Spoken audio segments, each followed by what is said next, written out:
आओ बढ़े। It's time to grow bigger and better. It's time to make progress. It's time to achieve big. यीशु ने कहा कि तुम्हारी ज्योति इतनी चमके कि लोग तुम्हारे जीवन को देखकर परमेश्वर की महिमा करें। Let's get ready to move forward in life. परमेश्वर चाहता है कि आप आगे बढ़ो। रुकी हुई अवस्था में कभी भी परमेश्वर की महिमा नहीं होती। ये प्रोग्राम परमेश्वर के द्वारा अभिषिक्त है आप सबको आगे बढ़ाने के लिए। आओ बढ़े।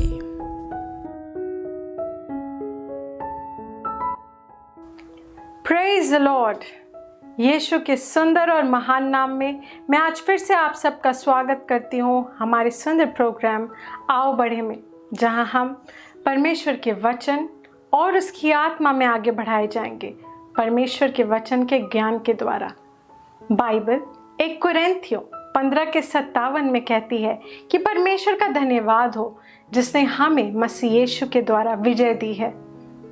यीशु मरा और दोबारा जी उठा शैतान को हराकर, ताकि हम इस जीवन में विजय के साथ जी सकें उसकी महिमा के लिए। Praise the Lord. यह उसकी महिमा है कि हम अपने जीवन में राज करें विजय के साथ, शैतान की हर एक जकड़ और पकड़ को पूरी तरह से हटाकर। Praise the Lord, hallelujah. आज जैसे आप हमारे साथ जुड़े हैं और वर्चुअल माध्यम से हमें देख रहे हैं, शैतान की कोई भी जकड़ आपके जीवन पर रुक नहीं पाएगी। Praise the Lord. वो पूरी तरह से टूट जाएगी और आप आज़ाद होंगे परमेश्वर की महिमा के लिए। हालेलुया। मैं आपको इनकरेज करना चाहूँगी कि आप अपने प्रार्थनाओं को हमारे स्क्रीन पे दिए हुए नंबर पे हमें भेजें, ताकि हम आपके लिए प्रार्थना कर सकें। Praise the Lord. और धन्यवाद करना चाहूँगी उन सभी लोगों का जिन्होंने हमें अपनी टेस्टिमनीज भेजी है कि किस तरह से हमारी प्रार्थनाओं के द्वारा आपके जीवन में बदलाव आया है। इन वचनों को सुनकर किस तरह से आप बलवंत हुए हैं और अपने जीवन में अपनी मसीहत की बुलाहट में आगे बढ़े हैं। Praise the Lord. ये चीज़ें हमें इनकरेज करती हैं कि हम मसीह के सुसमाचार को दुनिया की हर एक छोर तक लेके जाएं, कि पूरी दुनिया में परमेश्वर के नाम की महिमा हो, पूरी दुनिया यीशु के सामने अपने सर को झुकाए। प्रेज द लॉर्ड, क्योंकि वो ही एकमात्र प्रभु है। हालेलुया। आइए एक साथ मिलकर परमेश्वर के वचन के ज्ञान में बढ़ते हैं इस सुंदर समय में हमारे परमेश्वर के जन पास्टर ज़ायन के द्वारा। Praise the Lord. Pastor Zion. Transforming lives through the Word of God. Worth listening. यीशु के सुंदर नाम में मैं आप सबको इस बहुत खास समय आओ बढ़े में स्वागत करता हूं। प्रभु की उपस्थिति हम सबके बीचों बीच है और हम सब तैयार है प्रभु में दोबारा आगे बढ़ने के लिए। सबसे पहले हम धन्यवाद देते हैं और प्रार्थना के साथ इस अभिषिक्त समय की शुरुआत करते हैं। धन्यवाद पिता, तो सुंदर है, तो बहुत अच्छा है। धन्यवाद देते हैं परमेश्वर यीशु के नाम में। धन्यवाद देते हैं इन सारे भाइयों और बहनों के लिए जो इस वक्त मुझे सुन पा रहे हैं, मेरी आवाज़ को सुन पा रहे हैं। मैं तुझे धन्यवाद देता हूँ। मैं प्रार्थना करता हूँ कि इनके हृदय और आत्मा खुले हों तेरे वचनों के द्वारा बढ़ाए जाने के लिए। इनका जीवन पहले जैसे नहीं रहेगा, जैसे ये तेरे आत्मा के द्वारा ऊंचाइयों में खींचे जाएंगे आज इस वक्त यीशु के नाम में। धन्यवाद पिता, यीशु के नाम में। आमीन, आमीन, आमीन। Praise the Lord. वाओ, मैं प्रभु की उपस्थिति और मौजूदगी को अपने यहाँ पर महसूस कर पा रहा हूँ और मेरा विश्वास है कि जहाँ पर भी आप हो प्रभु की आत्मा आपको छू रही है। Praise God. परमेश्वर हमारा पिता है और वो चाहता है कि हम सब अपने जीवनों में उन्नति करें, आगे बढ़े, और इसी के साथ साथ वो ये भी चाहता है कि हम बड़े हो मतलब शिशु अवस्था में ना रहे लंबे समय तक। कोई भी पेरेंट, कोई भी माता पिता नहीं चाहेगा कि उनका बच्चा बच्चा ही रहे। एक स्क्रिप्चर है जो आज के सब्जेक्ट का थीम स्क्रिप्चर होगा उसे मैं आप सबके सामने रखना चाहता हूँ। 1 कोरिन्थियंस 13 अध्याय 11 आयत, किंग जेम्स बाइबल से मैं पढ़ूंगा। 13 का 11 कहता है, When I was a child, I spake as a child, I understood as a child, I thought as a child, but when I became a man, I put away childish things. जब मैं बच्चा था, मैं एक बच्चा की तरह सोचता था, बोलता था, सोचता था, समझता था, पर अब मैं बड़ा हो गया हूँ। वो बचकानी हरकतें मैंने अलग कर दी हैं, मैंने हटा दी है। पुट अवे मतलब हटा दी हैं। आत्मा में बड़े होना बहुत इम्पोर्टेंट है, परिपक्वता को पाना बहुत इम्पोर्टेंट है। और आत्मा की मैच्योरिटी शरीर के मैच्योरिटी से जुड़ी हुई नहीं है, और ये इससे भी तय नहीं होता कि कितना दिन आपने मसीह में बिताया। वो तो इस बात से होती है कि आपकी आत्मा किस तरीके से बढ़ी हुई। आप प्रभु के साथ चले, क्या निर्णय लिया, क्या आपने उसे सुना, किस तरीके से आपने आत्मिकता में खुद को खड़ा किया। ये सारी बातें हैं जो आपको आत्मा में परिपक्व बनाती हैं। और आज हम कुछ बहुत इम्पोर्टेंट बिंदुओं को देखेंगे, इम्पोर्टेंट पॉइंट्स को देखेंगे, जो अगर हम ध्यान दें तो हम इंश्योर कर पाएंगे कि हम सब मसीह में आत्मा में बड़े हो रहे हैं और शिशु अवस्था में नहीं हैं। तो मैं आप सबको आग्रह करता हूं कि अपना ध्यान, आपका मन इस वक्त यहाँ पर दीजिए और थोड़ा सा मुस्कुराइए, ताकि आपका हृदय खुला हो सही तरीके से ग्रहण करने के लिए। सबसे पहला इम्पोर्टेंट पॉइंट, जब हम मसीह में बड़े होते हैं, जब हम मसीह में परिपक्व होते हैं, हम कंप्लेंट्स करना बंद कर देते हैं। इस बात को जानिए, आप मसीह में परमेश्वर की संतान हो, परमेश्वर के साथ आपका रिश्ता है, और इतना ही नहीं, प्रभु की आत्मा आपके अंदर वास करती है। बाइबल दिखाती है कि महान वो है जो आप में है, नहीं कि वो जो इस दुनिया में है। तो कोई भी परिस्थिति ऐसा नहीं हो सकता जहाँ पर आप अपने आप को कुरकुराते हुए या कंप्लेंट्स करते हुए पाओ। और अगर कभी आप पाते भी हो अपने आप को कंप्लेंट्स करते हुए, आपके पास तो प्रभु की आत्मा है, उसकी उपस्थिति है। आप हर एक परिस्थिति से ऊपर हो, हर एक व्यक्ति से ऊपर हो, अगर आप मसीह यीशु में हो। एक वर्स मैं आपके सामने रखना चाहूंगा, फिलिपियंस की पुस्तक 4:6, और ये कहता है, be careful for nothing but in everything by prayers and supplication with thanksgiving let your requests be made known unto God। किसी भी चीज की चिंता मत करो, परंतु प्रार्थना और विनती और धन्यवाद के द्वारा तुम अपने रिक्वेस्ट्स को परमेश्वर के सामने रखो। और 7th वर्स बहुत सही है, वो कहता है कि and the peace of God which passeth all understanding shall keep your hearts and minds through Jesus Christ। Christ Jesus। ये कहते हैं, और परमेश्वर की शांति जो हर एक समझ के ऊपर है, वो तुम्हारे हृदय और तुम्हारे दिमाग को बनाए रखेगी। वाओ, कहते किसी भी चीज़ की चिंता मत करो, परंतु हर एक चीज़ में प्रार्थना, विनती और धन्यवाद के द्वारा प्रभु को पता चले कि आपकी क्या रिक्वेस्ट क्या है, और प्रभु की शांति जो हर एक समझ के परे है आपके हृदय को बनाए रखेगी। Wow, praise God, praise God, praise God. ऐसे अवस्था में किस तरीके से एक व्यक्ति कुरकुरा सकता है अगर परमेश्वर की शांति उसके अंदर बनी रहे। मैं आपको एक बात बताना चाहता हूँ, हर वो व्यक्ति जो कुरकुराता है उसके जीवन में चमत्कार बहुत दूर है, उसके जीवन में प्रभु का अनुग्रह भी बहुत दूर है, क्योंकि उसके कुरकुराने की वजह से वो सारा अनुग्रह, वो सारा प्रभु का सामर्थ शॉर्ट सर्किट हो जाता है। ध्यान दीजिए, अगर बिजली का एक तार आ रहा है, कितना भी स्ट्रॉन्ग इलेक्ट्रिसिटी क्यों ना हो, उसको बीच में काट के दोनों को मैच कर दिया जाए, शॉर्ट सर्किट हो जाएगा। उसी तरीके से जब एक व्यक्ति कुरकुराता है और कंप्लेंट्स करता है, परमेश्वर आपके साथ है, कंप्लेंट्स करना बंद करो।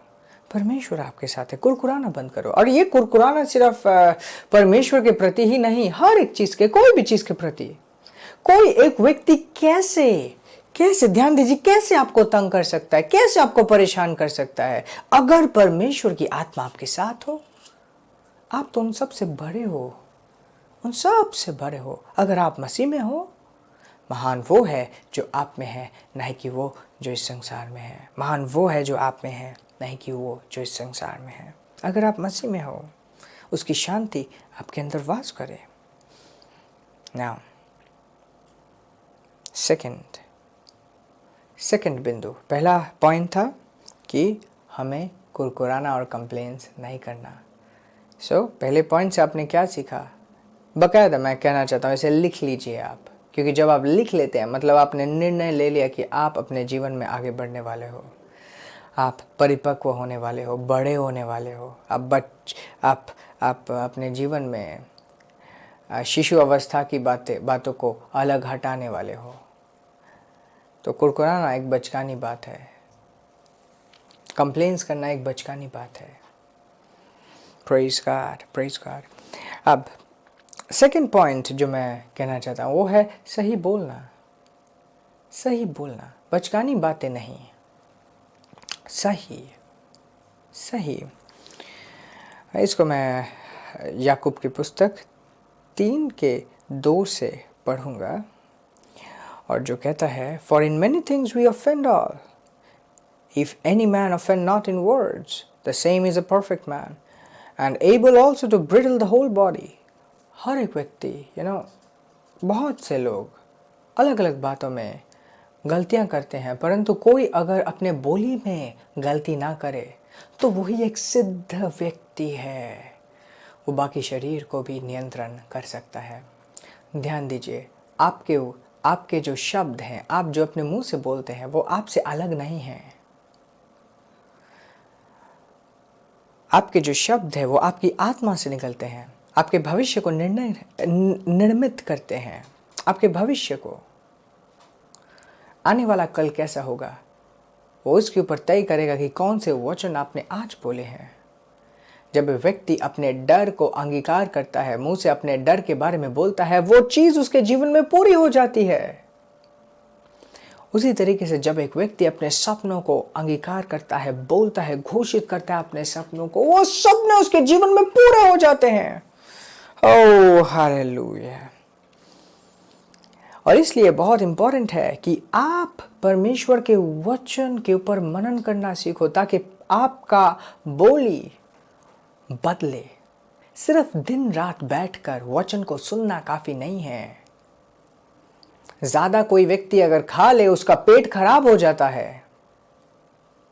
ये इंपॉर्टेंट नहीं है कि वो मुंह में बस चीजें ठूसता रहे, ये इंपॉर्टेंट है कि जो चीज उसने अपने मुंह में डाली है वो शरीर में लगी या नहीं लगी। तो जब आप वचन को सुने, उतना ही सुने जितना आपके पास समय हो मनन करने का। उसको सुनने के बाद मनन कीजिए। जिस तरीके से अभी आपने सुना, क्या सुना कि मुझे कुरकुराना नहीं है, इस बारे में मनन कीजिए। मैंने आपसे कहा कि महान वो है जो आपके अंदर है, मनन कीजिए इस बात को। तब तक मनन कीजिए जब तक ये आपके जीवन में दिखाई देना शुरू ना हो जाए। Oh hallelujah. परमेश्वर आपके सोच और समझ को खोल रहा है। आप देख पा रहे हो, अपने आप को ऊंचाई में देख पा रहे हो यीशु के नाम में। Praise God, praise God. So what is it? सही बोलिए, सही घोषणा करना, सही अपने वर्ड्स को कंट्रोल करना, क्योंकि आपका वर्ड, आपके वचन आपका पीछा नहीं छोड़ेंगे। सही बोलेंगे तो वो चीजें आपके लिए स्थापित करेंगे, गलत बोलेंगे तो वो चीजें आपके लिए स्थापित करेंगे। जब आप बड़े होते हो, फालतू बकबकाना बंद कर देते हो, आप उल्टी सीधी बातें बोलना बंद कर देते हो, आप फालतू में कुछ भी उठा के कुछ भी बोल देना, ये सारी चीज़ें बंद कर देते हो। और एक चिन्ह होता है कि नहीं, आप इस वक्त परिपक्व हो रहे हो। आप जानते हो क्या होता है? प्रभु आपके शब्द के ऊपर सामर्थ भर देता है। उसको पता है कि आप गलत नहीं बोलोगे। और जब एक व्यक्ति शिशु अवस्था में होता है, उसके वर्ड्स का कोई वैल्यू नहीं होता, उसके वर्ड्स के ऊपर कोई इन्फ्लुएंस नहीं होता, क्योंकि परमेश्वर उस इन्फ्लुएंस को होने ही नहीं देता। कहते कि नहीं, ये अगर इसके वचन में अगर मैंने इन्फ्लुएंस डाल दिया तो इससे विनाश ज्यादा होगा, कंफ्यूजन ज्यादा होंगे। सो वेरी इंपॉर्टेंट, बहुत बहुत इंपॉर्टेंट है कि आप सही बोलना सीखो, है ना। खुद के बारे में, पड़ोसी के बारे में, अपने परिवार के बारे में बहुत इंपॉर्टेंट है कि आप बड़े हो, कि आप बड़े हो। Now the third and very very important thing, जो तीसरी और बहुत इंपॉर्टेंट चीज़ है, वह है अभिषेक को समझना। किस तरीके से अभिषेक काम करती है। परमेश्वर ने हमें परिवार दिया है, आत्मा में परिवार। जिस तरीके से शरीर के परिवार होते हैं, उसी तरीके से आत्मा के परिवार होते हैं। चर्च आत्मा का परिवार है, एक आत्मिक परिवार है। परिवार का मकसद क्या है? परिवार का मकसद है कि एक ऐसा वातावरण मिले जिसमें एक व्यक्ति बड़ा हो पाए। एक बच्चा जब परिवार में जन्म लेता है, उसकी मम्मी उसे ध्यान देती है, उसके पिता उसके लिए करते हैं। एक परिवार में रहते हुए, अपने भाइयों, अपने रिश्तेदारों के बीच में रहते हुए, संभल के हुए वो बड़ा होता है। आत्मा में भी बढ़ना उसी तरीके से है। ध्यान दीजिए, एक व्यक्ति का अगर सिर के बाल सफ़ेद हो गए, इसका मतलब ये नहीं कि आत्मा में उसने वृद्धि पा ली। ना ही तब है जब उसने मसीह में कई साल बिता दिए। ऐसे बहुत से लोग होते हैं जो कुछ महीनों में ही आत्माओं को जीतना शुरू कर देते हैं। मसीह में आने के बाद कुछ महीनों में ही ये दर्शन, प्रभु का दर्शन उनके जीवन में स्पष्ट हो जाता है। वो आत्मा की बातों को समझना शुरू कर देते हैं, उनके लिए इंपॉर्टेंट हो जाता है, उनकी समझ बदल जाती है। और ऐसे भी बहुत से लोग होते हैं जो सालों साल बाद कहते हैं अभी भी हम तो मसीह में नए हैं, हम तो सिर्फ बैठे रहेंगे, हमसे तो ये नहीं होगा, हम तो सिर्फ इतना ही कर सकते हैं। शरीर की अवस्था निर्मित नहीं करते कि आत्मा में आप कैसे बड़े हो रहे हो। पर आज जो आप सीख रहे हो, परमेश्वर का धन्यवाद हो इन सारे शिक्षाओं के लिए, क्योंकि जब आप ये चीज़ें सीखोगे और अपने आप को इम्प्रूव करने की कोशिश करोगे, आप हैरान हो जाओगे कि आप में कितना बड़ा सोना है, आप कितने बड़े तारे हो। आपके अंदर उत्कीर्णता की आत्मा है, आपके अंदर एक्सीलेंस है। एक्सीलेंस का क्या मतलब है? दुनिया ने उतना बेस्ट नहीं देखा जितना बेस्ट आपके अंदर प्रभु ने डाला है। Praise God, praise God. So हम तीसरा पॉइंट जो ले रहे हैं वो है अभिषेक को समझना। और ध्यान से समझिएगा इस बात को जो मैं समझाने वाला हूँ। परमेश्वर अपने परिवार में कुछ पदों को तय करता है। कोई पास्टर है, कोई इवेंजलिस्ट है, कोई प्रचारक है, कोई शिक्षक है। वो जो पास्टर है, वो जो परमेश्वर का जन है, वो परमेश्वर नहीं है, पर उसके पीछे परमेश्वर है। अगर आप उस पास्टर को आदर करते हो तो परमेश्वर को आदर कर रहे हो। अगर आप उस पास्टर का अनादर करते हो तो आप परमेश्वर का अनादर कर रहे हो। ध्यान दो, अगर आप चम्मच लेके बैठे हो खाने के लिए, आपके हाथ ने चम्मच को पकड़ा और चम्मच से आपने खाना उठाया, कौन उठा रहा है, चम्मच या हाथ? चम्मच तो सिर्फ एक औजार है, सिर्फ एक औजार है, उसके पीछे तो हाथ है। तो प्रभु आपको बढ़ा रहा है एक परमेश्वर के जन के द्वारा। अब मैं हर एक परमेश्वर के जन के बारे में बात करना चाहता हूं। हर एक व्यक्ति जो परमेश्वर का जन है, उसके पीछे परमेश्वर है। और आप अपने जीवन में जब आप मसीह में बड़े होते हो, आपके अंदर अभिषेक के प्रति आदर आता है, चाहे वो आपके पास हो या पड़ोसी के पास हो।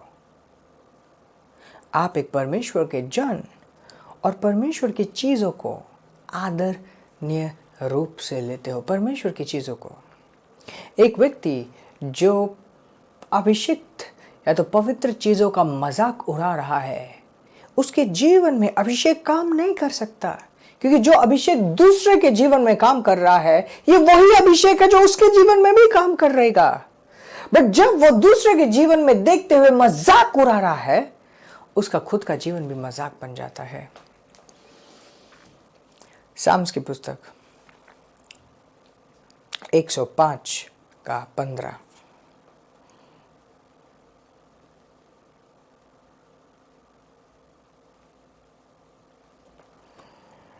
Saying, touch not my anointed ones and do my prophets no harm. वचन कहता है मेरे अभिषिक्तों को छूना भी मत, इनको छूना भी मत, चाहे आप हाथ से छुओ, तलवार से छुओ या अपने जीभ से छुओ, छूना भी मत, इनको कोई हार्म ना पहुंचाना।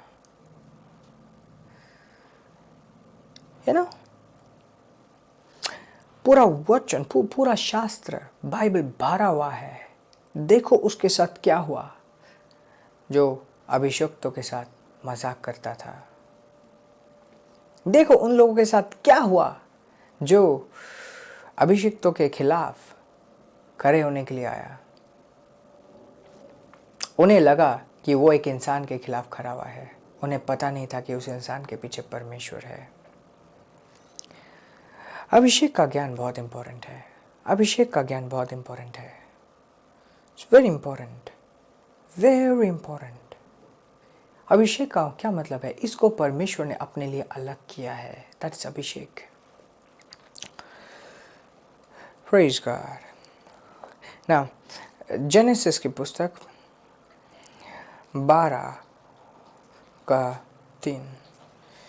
And I will bless them that bless thee, and curse him that curse thee. And in thee shall all the families of the earth be blessed. वो कहते मैं उन्हें आशीष करूंगा जो तुझे आशीष करेंगे, उन्हें श्रापित करूंगा जो तुम्हें श्रापित करेंगे, और तुम्हारे ही द्वारा हर एक परिवार आशीषित होगा। मतलब किसी को भी अगर उसे आशीष करना होगा तो उसे अब्राहम के द्वारा करना पड़ेगा। वाह, अब्राहम के द्वारा। यीशु अब्राहम का बीज बना और मसीह यीशु में हम अब्राहम के बीज हैं, तो हम आशीषित हैं अब्राहम के द्वारा।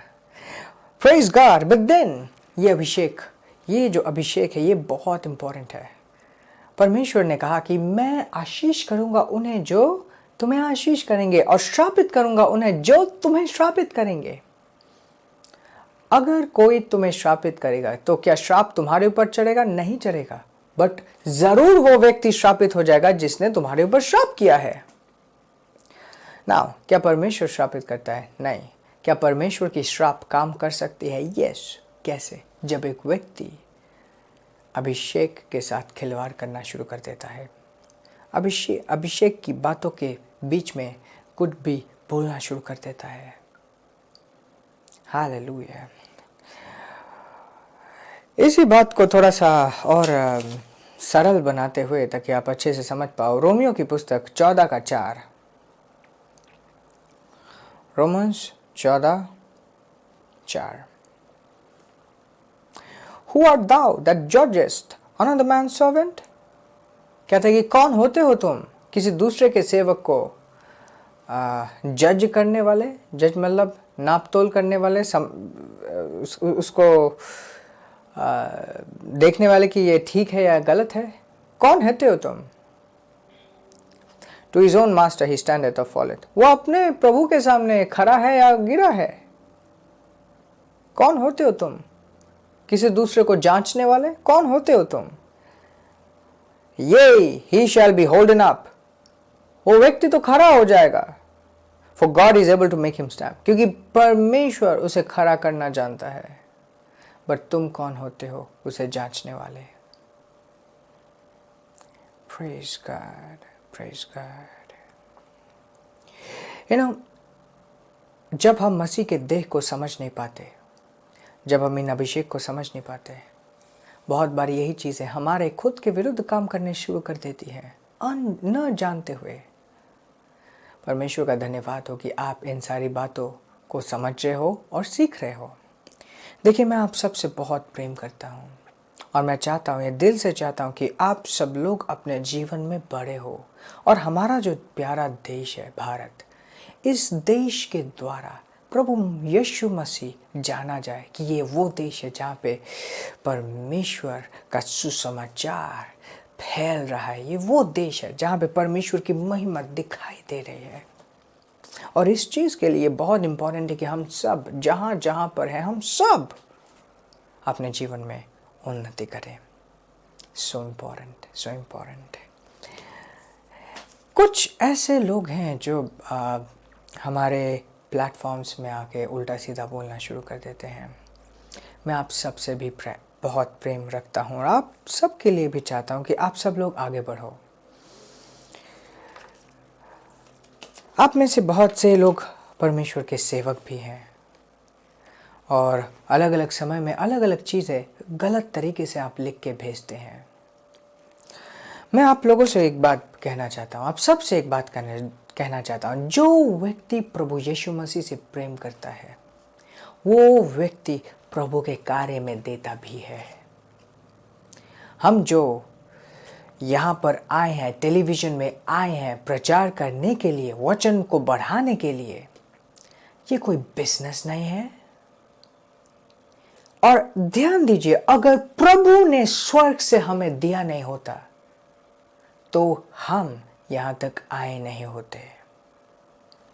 तो इससे पहले कि आप देखकर कुछ भी लिखना शुरू करें, कुछ भी बोलना शुरू करें, ये मैं सबके लिए नहीं कह रहा, ये मैं सबके लिए नहीं कह रहा, ये बस कुछ उन लोगों के लिए है जो आप अभिषेक को समझ नहीं पाते। अगर आप इस अभिषेक को समझ पाओगे तो ये अभिषेक आपके जीवन में भी काम करेगा। परमेश्वर की महिमा आपके जीवन में भी देखी जाएगी। आप अपने जीवन में परमेश्वर की महिमा को देख पाओगे। प्रभु आपको खुद उठाएगा अगर आप इन अभिषेक को समझ पाओ। Praise God. मैं आशा करता हूँ हमने बहुत सारी चीज़ें आज सीखी हैं एंड आपका जीवन पहले जैसे नहीं रहा है। आशीषित रहें, आगे बढ़ते रहें and thank you so much हमारे साथ जुड़े रहने के लिए। दोबारा मिलते हैं। अभी समय मेरे लिए समाप्त हो चुका है। दोबारा मिलते हैं अगले वीक शुभ संदेश में 6 बजे वेडनेसडे बुधवार को। Praise God, hallelujah. आशीषित रहें, आगे बढ़ते रहें। अगर आपने अपना जीवन अभी तक यीशु को नहीं दिया और आप इस वक्त परमेश्वर को अपने जीवन में बुलाना चाहते हैं, यही आपका समय है। आइए सिंपल विश्वास के साथ, सरल विश्वास के साथ मेरे पीछे पीछे इस प्रार्थना को कीजिए। बोले, धन्यवाद परमेश्वर, यीशु के नाम में मैं तेरे प्रेम को इस वक्त अपने जीवन में ग्रहण करता हूँ। यीशु को अपने जीवन का उद्धारकर्ता और प्रभु ग्रहण करता हूँ। इस वक्त से तू मेरा पिता है और मैं तेरा पुत्र हूँ। तेरी आत्मा को मेरे जीवन में यीशु के नाम में मैं ग्रहण करता हूँ। धन्यवाद पिता, मुझसे प्रेम करने के लिए, मुझे यह नया जीवन देने के लिए, यीशु के नाम में, आमीन। अगर आपने ये प्रार्थना पहली बार इस वक्त की है तो मैं आपको बधाई देना चाहता हूँ कि आप इस वक्त से स्वर्ग के परिवार के निवासी हैं। और आपको बधाई देना चाहता हूँ कि आप एक नई सृष्टि है, परमेश्वर के बेटे हैं। हम आपके बारे में जानना चाहते हैं और अगर आपके जीवन में कोई समस्या है जिसके लिए आप प्रार्थना करवाना चाहते हैं तो दिए गए लिंक या कॉन्टैक्ट में ज़रूर संपर्क कीजिए। हम आपके बारे में जानना चाहते हैं ताकि हम आपके लिए प्रार्थना कर पाएं। आशीषित रहें और आगे बढ़ते रहें। आमीन। This program is brought to you by Ambassadors of Zion Church, making the world a better place.